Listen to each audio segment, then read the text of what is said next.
চায়ের দোকান তো অনেক দেখেছেন। এই দোকানটির বিশেষত্ব হলো এখানে অনেকগুলি করে চা বানানো হয়। শুধু চায়ের কাপ ধোয়ার জন্যই দুজন ব্যক্তি কাজ করে। এখানে চায়ের গ্লাস গুণে শেষ করতে পারবেন না, যতগুলি করে চা এখানে বানানো হয়। অনেক দূর দূর থেকে অনেকে আসে এখানে চা খেতে। এখানে চা অনেক সুস্বাদু। বাংলাদেশে এরকম কোনো জায়গায় এতগুলি করে চা বানানো হয় না। অন্য অন্য জায়গার চা তো চুমুক দিয়ে খেতে হয়, কিন্তু এই দোকানের চা খেতে হয় চিবিয়ে।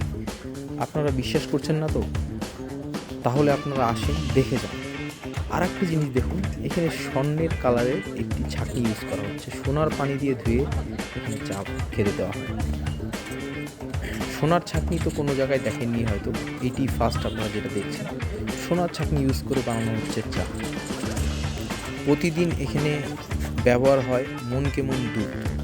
অনেক দূর দূর থেকে আসে সবাই এখানে চা খেতে।